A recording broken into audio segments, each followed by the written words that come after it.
Hey everyone, welcome to the Good Enough Mompreneur Podcast, where we talk about everything motherhood and business, minus the perfection.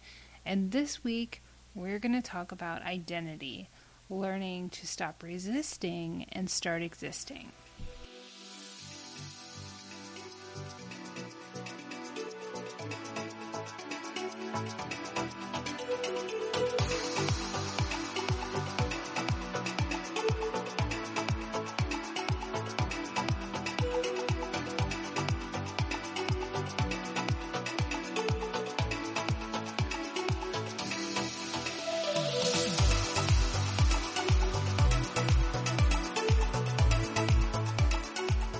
Hey Mompreneurs, thank you for joining me this week. My name is Angela Michuli, your host of the Good Enough Mompreneur Podcast. How are you doing? I hope you have had a good week. It has certainly been a busy one for us. And man, October is really around the corner.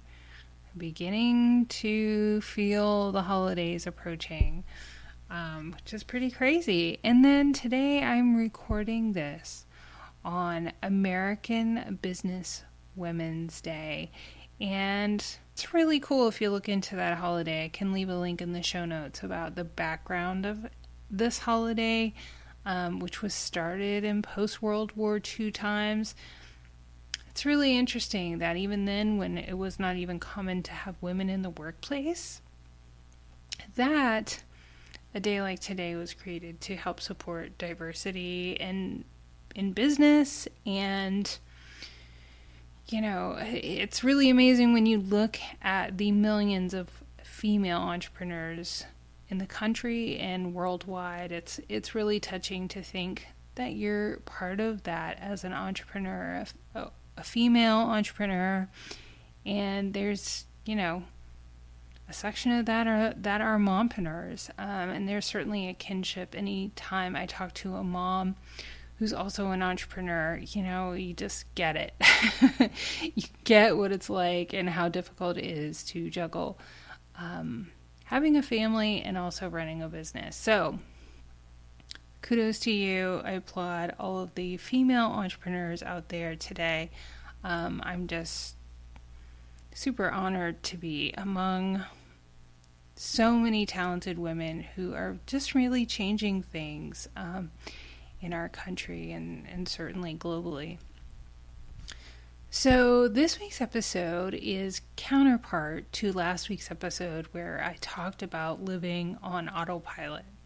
And I will link that episode in the show notes just in case you haven't listened to it or want to listen to it again, because these two episodes really go hand in hand. And as I mentioned in that episode, I started on my journey I had been an entrepreneur for years, and I really didn't see myself as an entrepreneur. I really never stopped to think, hey, you know what, I'm an entrepreneur. But I had worked as an independent contractor in the legal industry for a decade and done various things and just never really considered myself an entrepreneur until I started opening other businesses in 2019. But one of the things that I realized on that journey was my identity, what I thought of myself. So I think we have to begin at the starting point and really define what identity is and talk about all the different types of identity and the specific ones that I'm going to talk about today. So, and why is it even important to think about your identity? Angela, you've got a business podcast. You have a mompreneur podcast. Let's talk about how do I get X, Y, and Z done while I juggle children and carpool and after school activities and snacks and, closing a deal while I also have to do all those other things. And one of the biggest problems is that we focus on the execution so much that we don't realize that we need to get the mindset straight first. And I believe I've said this before. Business is 80 to 90% mindset, 20 to 10%, 10 to 20%, actual strategy and execution. I kid you not. If you really are focusing on the right things in your business to make it grow and grow yourself as a person, as the leader and the captain of your business, you truly need to begin in the basic fundamentals first. Or at some point, you're going to be able to create the fancy website, open the business, do all of the things, and you're going to feel really empty and likely not understand why you're so frustrated and why your business isn't growing. So there are just a series of lessons that I'm doing right now that are really focusing on those basic fundamental mindset issues that you need to address. The sooner the better. So, one of the first things that you need to really think about is what your identity is. Who do you see yourself as first? And for instance, in my case, I really saw my identity, at least professionally, as a legal professional. And that was problematic in a couple of ways. Because, number one, you have to really think about how I found myself in that profession in the first place. Which, if I really go back to, the beginnings of my career, it was a suggestion by my mom. She knew that my skills would really fit certain roles in the legal profession. And I took her suggestion. I received her validation. I received the validation of my coworkers. It was something that I found easy to do when other people struggled to do it. Even went on to teach and do lots of different things in the industry. And that was truly kind of a large part of my identity, at least professionally. And when something is such a large part of your identity, there is a couple of problems. One, you run the risk of not being authentic to yourself, because is this really for you? There are so many people who go to law school, that go to medical school, that do lots of things, their careers in their lives, and it's because that's what their parents told them to do, or that's what they receive validation and approval from their families or their friends or their loved ones, society, and they kept going down this track, never questioning if it was something that they really wanted to do. And especially with me, I found I didn't realize this, but when I wanted to progress in the field, because my identity was so connected to my, what I thought of myself and who I thought I wasn't looking for validation within myself. I was looking for validation from anyone I worked with, any professional who was in a position to, give me accolades or a promotion or recommend me for a special award, any of those things. And when those things didn't happen, when people didn't do what I thought that they should do, or let's say I interviewed for a job that I knew I would be perfect for, and maybe I didn't get it, then it was crushing, because that person that I thought should give me the validation didn't. So I think it really just set me on this course to get a very high level of education, a very high, several certifications, doing all of the things, taking many volunteer positions and volunteer leadership positions for which I put many hours of my time and efforts into, never received any compensation. I might have received some appreciation for sure, but just like a plaque to put on my wall and a little blurb to put on my LinkedIn profile or my resume. But I think it really led me to a point where I felt very empty, where I wasn't getting the validation at a certain point that I really thought that I should be getting. And the problem was not that I wasn't good at my job, actually quite the opposite. But I was really empty because that validation didn't come from me. I wasn't filling my own cup first before I was filling everybody else's cup up. So your identity, it's really, what sets you apart and makes you unique, or it should be. That's the ideal identity. But oftentimes through life, we pick up identities that we just receive validation from along the way. We find ourselves in a situation where we feel appreciated and loved, and we just fit in and we go with it and never question it. But if you keep on that track, you're probably going to find yourself where you're living in autopilot. And that's where last week's episode comes in. And I finally was in a position where I needed to stop living in autopilot. Like I had no choice. I knew, like number 10 on the list was, I knew there was more.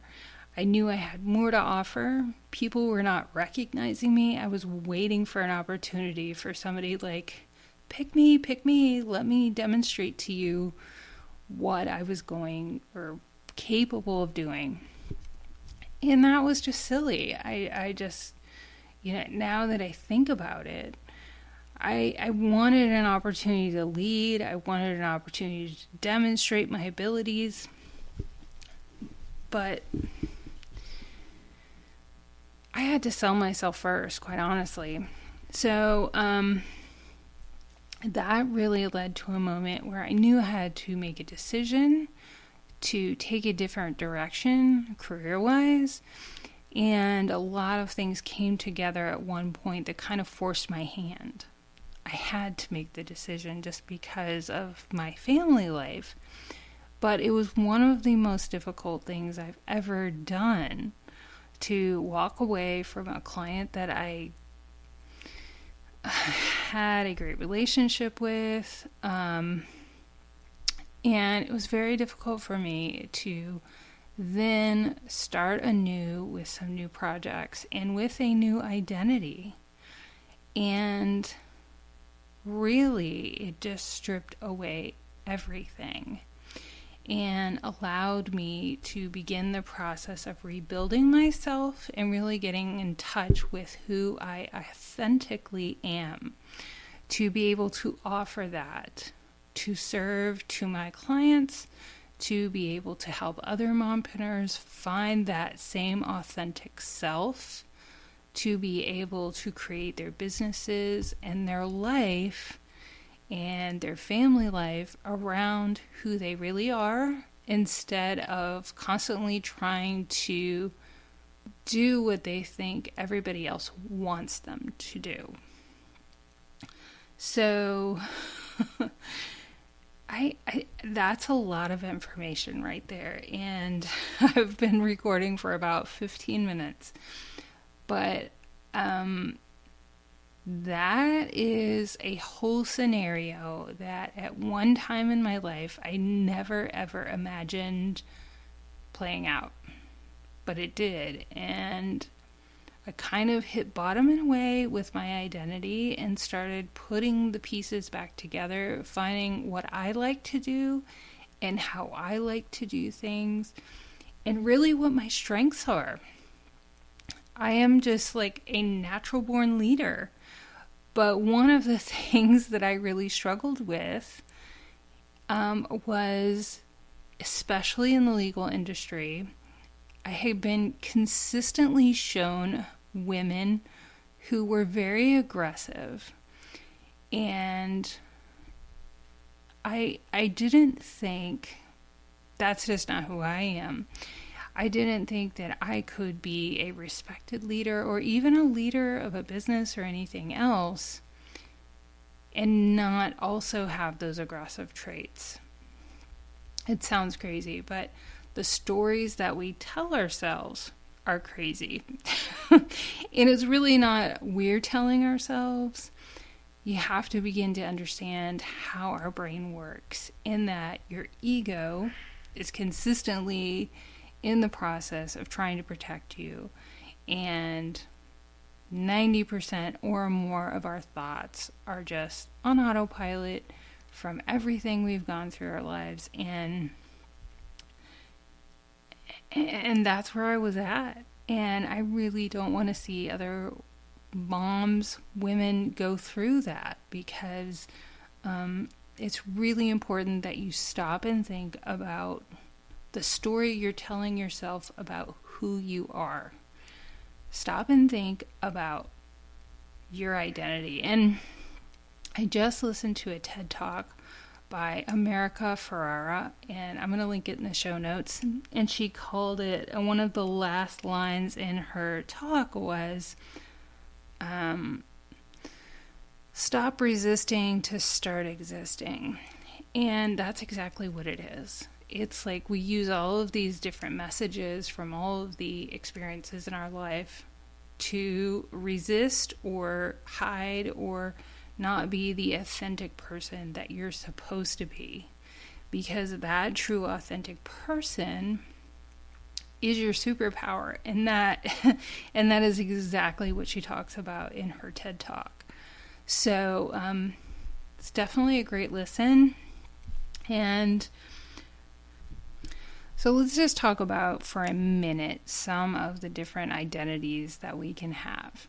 And actually, I might have talked about this for a minute, but so think about the fact that your identity is a series of belief systems, values, ethics, morals. You're not born with these. Like, you're not born with the belief in Santa Claus. You know, that's something that if, you grow up in a certain type of family, that it's just part of the culture or part of just your experience as a child. So think about all the things like that just have been handed down to you. Various beliefs that you have. So we usually have career identities, we can have educational identities, we certainly have cultural identities, and all of these things are really set you apart. But sometimes you can have an identity shift, a change. You begin to search for your purpose and your sense of self. And that process helps us refine our identity. And some people refer to that as an identity crisis. And I've heard a really great concept of, people live a first life and a second life. You kind of spend your first part of your life learning all of these things and taking in all of these, beliefs and experiences, and then the second half of your life you kind of sort out what you want to keep and what you want to change and filter out. And in that process, somebody can have an identity crisis. So I want to break down what an identity crisis is and why we have them. And I'm going to go back again to the importance of learning just how your brain works. Because when you start to harness that and understand that, it's really a key to a lot about learning to achieve what you want to achieve and not being in reactive mode to the biology in your brain and, just being a victim to that. So what happens when you have an identity crisis? Like I mentioned before, they estimate that up to 98% of your thoughts every day are just on repeat. They're the thoughts you had the same day before and the same day before and the same day before. Very little each day do we stop and critically, purposefully, mindfully think about what we're doing and the effect that it's having on our life. So that's when you're in default autopilot mode. We talked about changing that last week and what that type of life is like. So when you're just kind of operating in this life that your subconscious is kind of running the conversation in your head, and therefore your thoughts become actions, and that creates your reality, and that leads to a lot of unhappiness. So what happens when you start to begin to change your identity? Which, as an entrepreneur, you very well may be going through that process. You may be doing something different, completely different, like I did. I started a business that was a complete change from all that I had ever done in like every way. But then too, just running a business and doing a lot of things that you may have been an employee your entire working career. And one of the hardest things that people have a hard time to do when they start a business is thinking like a CEO rather than an employee. So that in itself is a huge identity shift, a huge mindset shift. So what happens to your brain when you go through this process, when you create this big change in your life? So you're going to activate the 4-alarm fire alert in your brain. Your subconscious is going to start telling you really terrible things about yourself. You're going to start thinking you're bad, you can't accomplish anything that you want to, you're going to come up with excuses, you're going to feel pretty worthless because you have activated this flight or fright or freeze reaction in your brain. So it's really important for you to understand that all the messages that your brain tells you are not the truth. It will definitely try to fool you. It will play tricks on you. But if you go into this evolution, this change of becoming an entrepreneur, and you expect this, then you are setting yourself up for a lot more success than many other people do who start a business. So, the other reason why you need to understand that this is how your brain works is you're going to put all of this effort into starting your business, and you're not going to understand the right process that you need to take to actually achieve the goals that you want to. So how do you do that? You have to work on reprogramming your brain. I swear. Okay, I'm going to say that again. You have to work on reprogramming your brain. I'm not lying. I'm not, some yoga teacher guru. This is really legit stuff that you have to understand about how your brain works and you just simply have to start working to reprogram it. You have to work and train your mind as if you were an athlete training for a marathon. You cannot miss a day. You have to consistently keep at it and understand and realize its importance. And in very short time, you will begin to see the benefits. So how do you begin to work on reprogramming your brain? You're doing it right now by listening to this podcast. To begin to allow a crack in the foundation of how you have thought your entire life. That in itself is beginning to reprogram your brain. So you have to literally feed your mind with positive information, with things, words, meditations. Guided meditations are my best friend.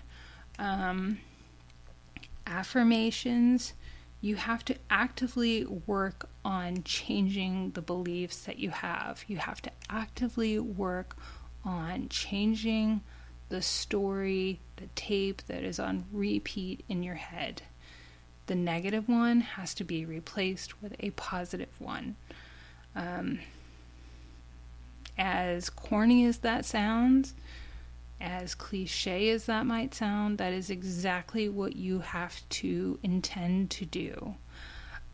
So as you begin to do this, and the thing is another problem with people who do not understand how the brain works, is they put in all of this effort, or they wait to have confidence to start their business, but they don't realize that if you stare fear in the face and you understand that all of the lies that your brain is telling you are not true, and you take action despite that, you're going to begin to see results, and your brain is going to begin to calm down. And then you start to regain your life. You start to gain confidence. And then as you're actively working on changing your beliefs and taking actions to towards your goals, you're going to start seeing results. And then guess what? Your brain's less scared, and then you're more confident. And then here's the bad news. Every time you get to a new level of understanding, you're going to realize that there is a new fear you're going to have to face. It gets a little easier, but you're going to have to go through this cycle again, where you identify your fear, you face it, you take little actions, you tell your brain to shut up, and you start to see the benefits of your little actions, and you gain more confidence, and your brain calms down. It's literally the cycle of every time you want to level up, change your reality, change your understanding, gain a new skill, grow as a person.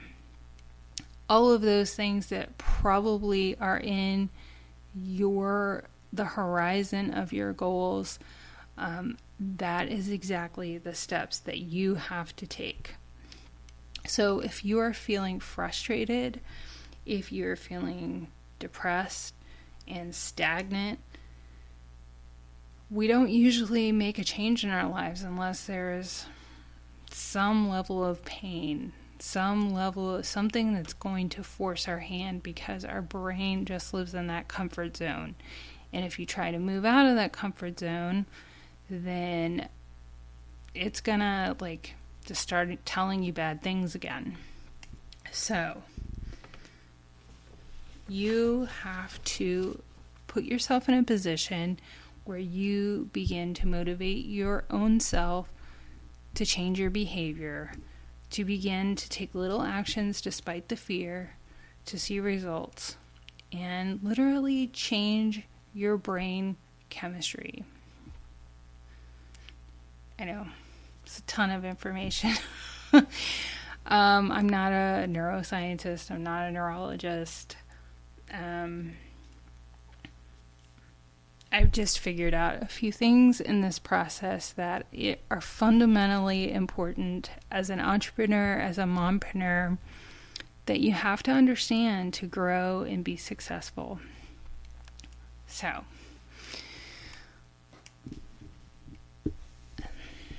that's a lot of information. It has taken me years to figure this out. And if I can collapse time for you in the process of listening to this podcast, then that just made that time worth it, and my time worth it sitting here trying to explain it to you. And it's not easy. I will definitely link a podcast interview down below with Pat Flynn on his podcast, where there is a discussion about this very topic that I've literally had to listen to that podcast like 5 times to just kind of sink in all of the information. I will also share Dan McCowan's podcast. He has written a couple of New York Times bestsellers, Effortless and Limitless. He definitely is interested in and shares his quest to understand how our brain works and to achieve more happiness, more of our goals with less effort. And it's just really, mind-blowing how just a mindset shift can help you 2x, 5x, 10x your life. Really interesting stuff. So I think I have left you with enough information today. I am going to leave that there, let it marinate, listen to it a couple of times, and understand how important it is to sit with yourself and really think about what your identity is. And here's the other really important part, is as you want to grow and go to the next level in life, and understand if you're just starting out on this journey, you cannot even conceive the other levels of consciousness that you can grow to understand. But it's just the beginning. There's going to be more levels that you're probably going to want to reach. And every time you've got to go through this process. So it's very important that once you realize you have that identity crisis situation and you begin to create a new identity, never get so attached to that new identity that you're not willing to change it again. But change it for the better. Change it in for an even better version of you. So that's my quest. That's part of my purpose, is to help people, moms, discover their special talents that will allow them to have a business, to stay home and have more happiness in their life, have more impact and more abundance, while also being able to be at home with their children. That is just something I'm so passionate about. So, I'm probably rambling at this point. So, thank you so much for sticking with me through this episode. It's pretty deep stuff. So, I would be so thrilled if you would do me a huge favor and leave a review for the podcast. Share it with a friend. And then follow me on social media. You can find me on Instagram at angela.masciulli, MASCIULLI, and send me a message about how much you understood or didn't understand this podcast episode. I know that for somebody who's never even began to think about their identity and changing it and what that means and how their brain really operates, I get it. It's a lot. So thank you so much for listening. I look forward to talking to you again next week. And until then, I'm your host, Angela Mishuli, with the Good Enough Mompreneur Podcast. I hope you have an amazing weekend and a great next week. I'll talk to you then. Bye.